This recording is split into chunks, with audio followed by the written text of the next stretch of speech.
So I am one of the most fortunate people I know. I get to sit around and have conversations with just kick-ass people all week long. It's all I do. And it's a great way to live. And it's such a fun way to live my life. And doing this for years and years, one thing I have found is that there's a pretty distinct divide between the people who do the things they want to do, who are able to follow through on just the big plans and the cool shit that they were put here to do, and the people who only think about it and never actually do it. And that biggest difference is it seems simple. It seems simple. This group of people over here, they take action. They step out and they do the things they need to do to get to that place they want to be. And this, I know this sounds simple. I was actually just writing about this 2 weeks ago in the newsletter, and it sounds like, oh, well, I just got to take action. But as I've done this for just years and years now, the thing I've seen is that the people who are able to take action are able to do that because they don't overwhelm themselves with bad goals.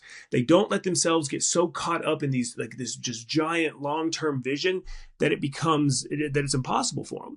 That's the thing, is that us as humans, our brains have a certain capacity. We're not really designed or meant to have these 10-year goals and things in our head. I think we want them. We want something that we're walking toward. But we need to be able to break them down into a way that we can work with it. That is something our brains can wrap themselves around. It's, I use driving a lot. I use travel analogies a lot. I think it's probably because I live in Texas and we drive everywhere. But if I want to go from here to New York, that's a really cool goal. That sounds like fun. I've never been. I like driving. That would be a cool thing to do. But if that's where I leave it, I'm never going to do it. I have to be able to come up with a step-by-step plan of how I'm going to get there. I have to know the directions. I need to figure out a budget. I need to figure out what all I need to bring. I need to know what's there when I get there. And that's what we're going to talk about today, is taking these big, cool, amazing things that you were put here to do, these awesome things that you were designed and created to walk out in your life, and break them down into manageable chunks that will let you actually do that.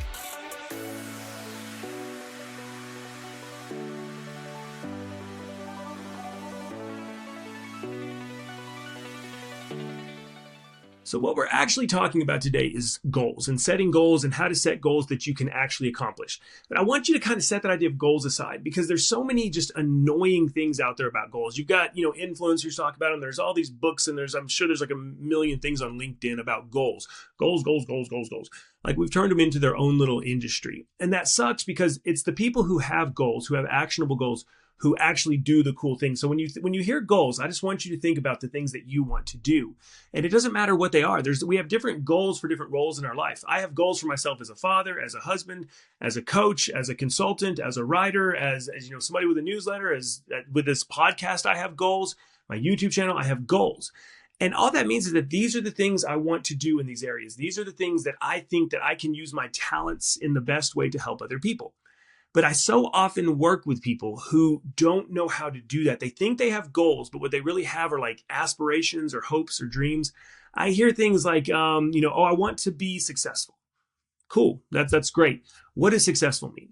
What does successful mean to that person? We have societal definitions. We have personal definitions.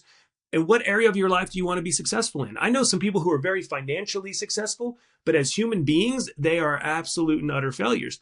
I know people who are not financially successful, but as human beings, they are amazing. They're just, in fact, some of the best people I've ever known fall into those categories. I hear people say things like, oh, I want to be less lazy. I want to make more money. The thing is, these are not goals. These are aspirations. These are things they're kind of aiming for, but they are in no way actionable. They're not concrete at all. And because of that, they're never going to be able to do it, because how do you take the first step when you don't know what the first step is? When you've left things so big and vague, it's just debilitating. It's overwhelming. And overwhelm is one of the things that causes us to shut down. Overwhelm is the main culprit behind procrastination that I see. So what we want to talk about is, how can we take these things and break them down into a way that is manageable for us? How can we take these things and make it where we just take one step after the other, and before we know it, we've reached that big cool thing that we want to do? So I'm really bad about wanting to reinvent the wheel. There's all these cool things out there. There's all these things that people have created and developed that don't really need to be reinvented, but I always want to make it my own. I'm not going to do that today. When we talk about goals, we are just going to talk about setting what they call SMART goals. And SMART stands for specific, measurable, attainable, relevant, and time-bound. Any goal that you have needs to meet all those criteria to actually be a goal. If it doesn't meet those criteria, it's not a goal, and you're probably going to get overwhelmed in trying to do it, because it's just such a pain in the ass to try to do these huge things. And also you'll find that each of these little metrics in that SMART acronym, if one of them's missing, it just makes the whole thing so much harder. I have learned this the hard way over and over again as I've set goals for myself and as I've tried to do different things. I've been honest with y'all. I haven't always been on top of this thing of like trying to do things with my life and do it effectively. When I first started trying to do it, I was a mess. I was all over the place. I was just grasping at straws. And I was also so smart that I didn't want to listen to anybody else. And so I was always trying to invent my own things and do things my own way. And I wasted a lot of time because of that. And so when I was looking back, when I was getting ready for this episode, I thought, where have I not used SMART goals? And I see it all over my life. Like it is so just obvious in so many places. So when we talk about something being specific, I have for most of the past 10 years been the king of non-specific goals.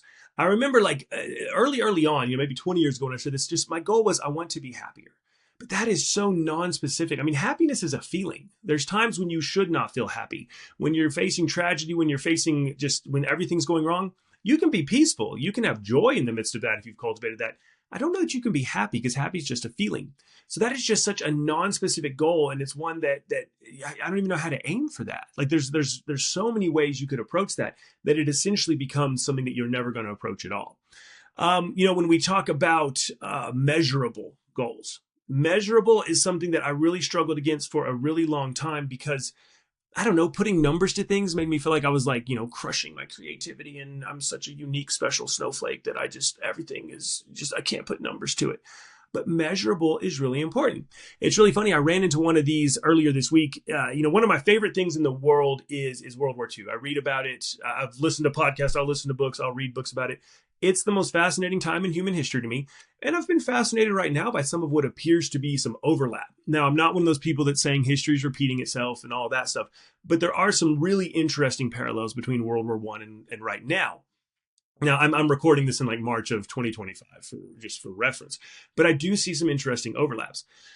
And so I sat down the other day and I was like, I want to become an expert on World War I. What would that look like? And I started thinking of like, what books would I read and things like that. But how do you measure expertise?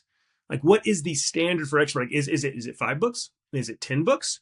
Is it 15? If it's 15, I'm probably already an expert, except for I'm absolutely not an expert. I don't have the depth of knowledge and I can't name all the different things and stuff. So that was a goal that I was never going to achieve because it's not something that is, it's not something that you can measure. It's that there's no end to it. Expertise is something that you can pursue endlessly. So that's not an actual goal. It's an aspiration, maybe. I think it's cool. Aspire to be an expert in something, but understand that's not an actual goal. That's not something you can measure. So you won't know when you're done.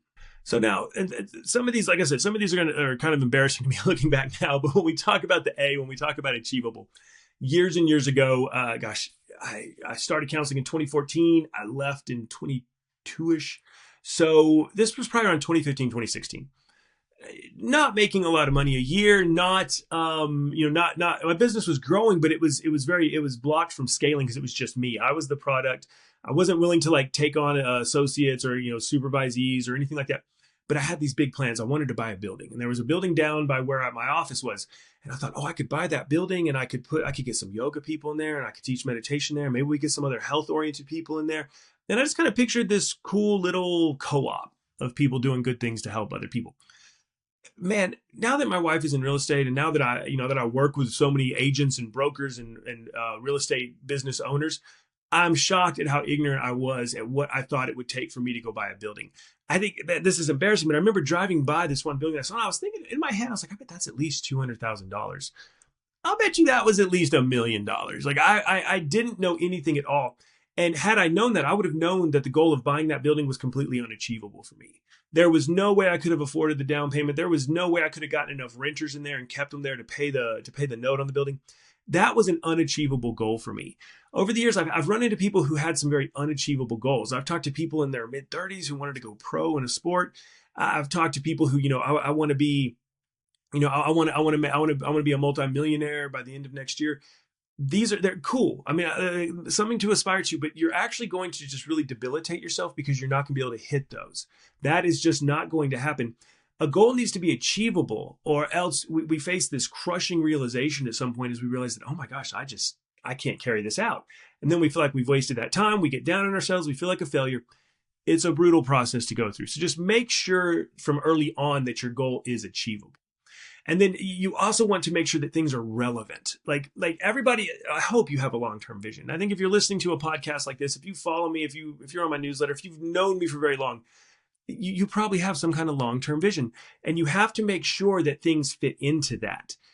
Because of this, I talk to anybody that'll listen. I say, you've got in business, you have to define your lane and you have to stay in that lane. Like you cannot be veering out of it. I know that because I'm the worst about it. I am so bad about it. This was probably 4 or 5 years ago now. I was on Reddit and I was on a forum and somebody mentioned Asatru. And forgive me if I'm saying that wrong. I read a lot about it, but I never really listened to anything about it.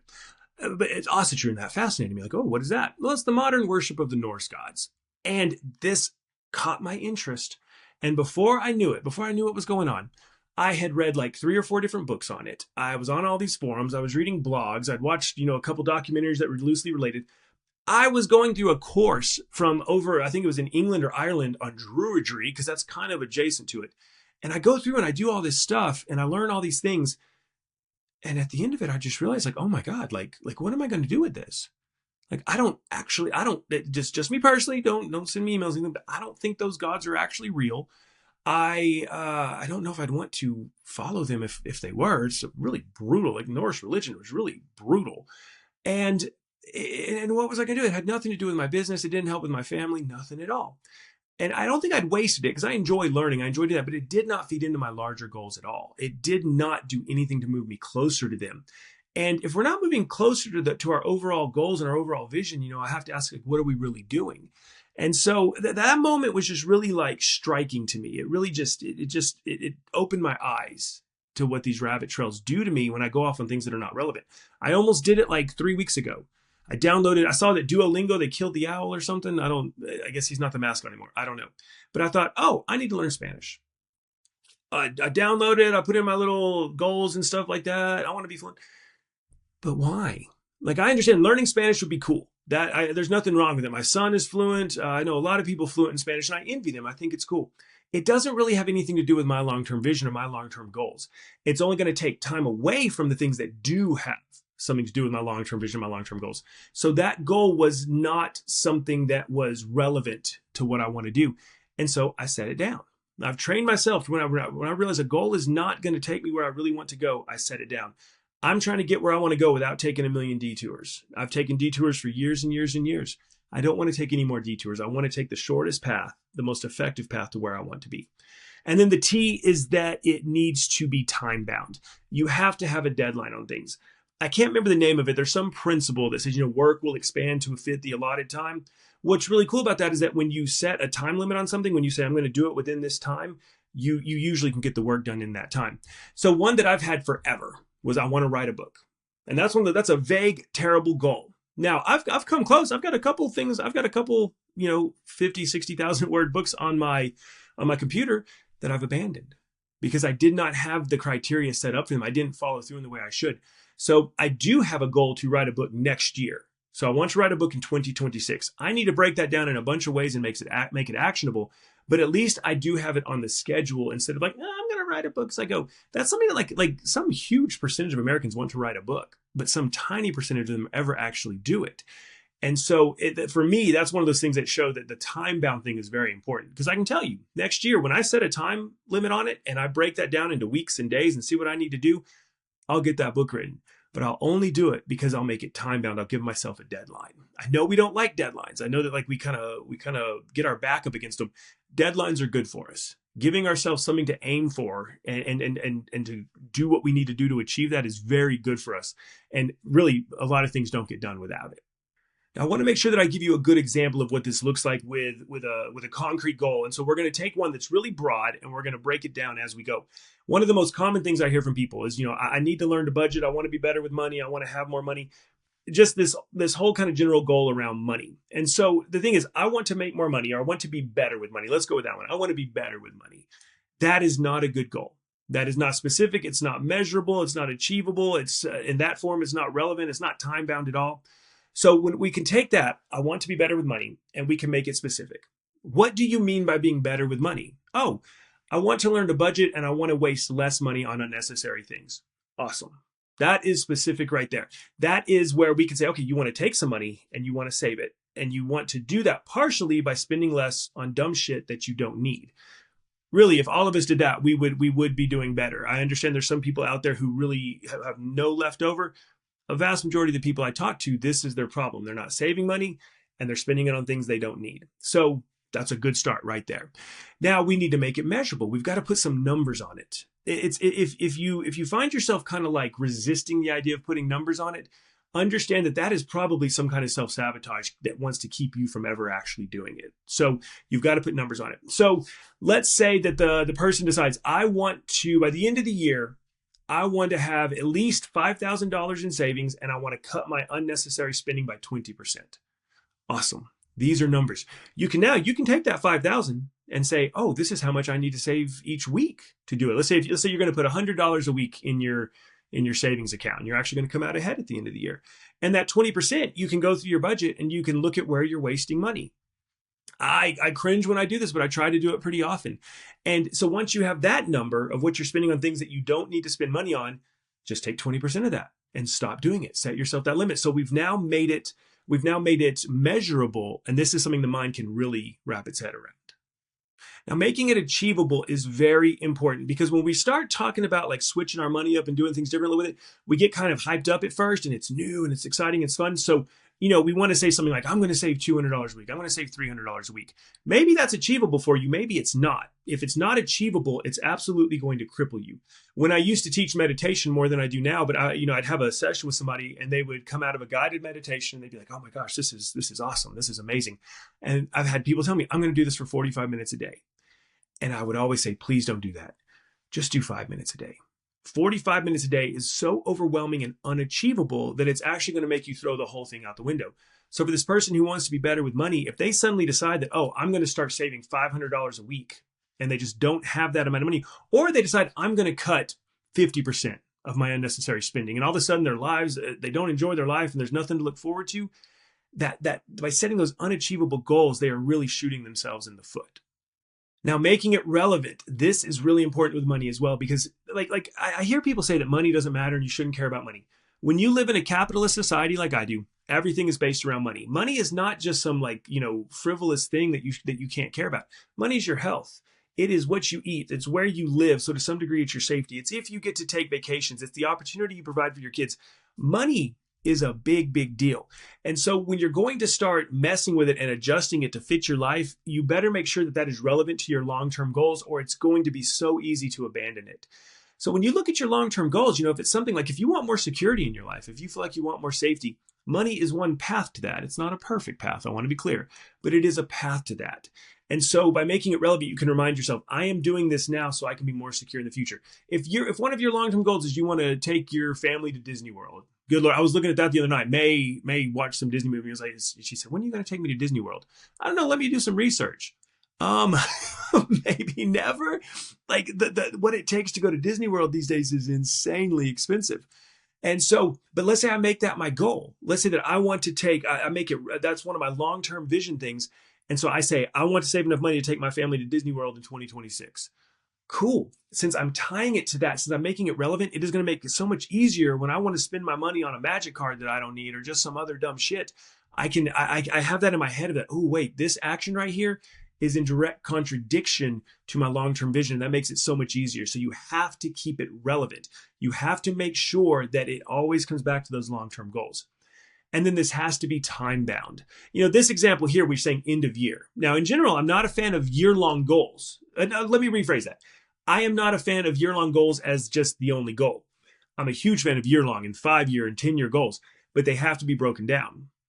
So like we said, let's say $5,200 over the course of a year, that's $100 a week. That's doable. That's something we can wrap our brain around. It's also something that we could break down to daily. We could say, okay, so I need 10 would be 70. And so, 15, 30, 45, 60, 75, 90, 105. So I need to save $15 a day somehow. I need to not spend $15 on this and that over the course of a week. That makes it so granular that our brains can grab it. But that's the only way to make that time bound. So you can actually make it time bound in multiple ways. I want this by the end of the year. I want this much by 6 months. I want this much by each month. That means I need to do this each day. When you do that, it makes it so much easier to grasp, and you can just kind of distill it down into one sentence that your brain can really latch onto. So to take this and make it as specific as possible, we can say, by the end of this year, I want to have $5,200 in my savings account. I'm going to do this by saving $100 per week, and I'm going to make that possible by cutting out 20% of my discretionary spending. That is so clear cut and so actionable that it will be hard to fail that. It will be a choice to fail that. Now, I want to be clear. Sometimes things are beyond our control. We can take the actions, but if you have some kind of huge medical emergency, if you have some kind of, your car breaks down, you get fired, that so many things can happen. You have to understand that like setting goals and taking actions is the best we can do. There are still things that can get in the way, and we have to have flexibility and be kind to ourselves in the midst of that. But we have to understand that sometimes things will be out of our control, but take the actions and have a statement like that. $5,200 by the end of the year by putting $100 a week in savings, and I'm going to put that savings in there by cutting my discretionary spending. That is actionable. That is something you can do. So since I've realized that this taking action, that being a person who takes action is the key to success, every episode we're going to have some way that you can take action on what we talked about right now. So to take action on this, I want to encourage you to take something that you have. It can be a goal, it can be an aspiration, it can be a hope, a dream, a prayer, whatever you want to call it, something that you want to do, some cool thing that you were put here to do, and I want you to take it and put it on a SMART framework. Run it through the SMART criteria. Make sure that it is specific, measurable, achievable, relevant, and time-bound. If you can't do those things, you need to tweak the goal. If there's just no way to do it at all, you don't have a goal. You have some kind of long-term aspiration, and that's cool. Hang on to it, but you better start breaking it down into steps that will actually allow that to happen, or it's never going to. And you're going to feel like a failure, and you're going to beat yourself up, and then we get these narratives, but I'm just not the kind of person that follows through. I've seen it for over 20 years now in working with people. Saw it as a social worker, saw it as a therapist. I see it as a coach, even working with very high-functioning, badass people who are doing big things. It's still there. This being able to set up a framework that will allow you to accomplish what you actually want to accomplish is everything. And I just want to encourage you, take that step today. Take a goal, put it through the SMART criteria, and see what happens. So that is how you set goals. That is how you take the big, cool, amazing purposes and visions and all the cool shit that you were put here to do. It's how you take those things and you break them down into actionable steps that you can take now. What we're going to talk about next time is equally important because in doing this with people for as long as I have, I've seen that there's just a series of things that people run into that keep them from doing them. I call them goal killers. I call them just the roadblocks. So we're going to take next week's episode and we're going to take those goal killers, we're going to take those roadblocks and we're going to break them down and we're going to look at what you can do to avoid them. This is my favorite stuff to talk about. I'm enjoying it. So I will look forward to talking to you about that next time.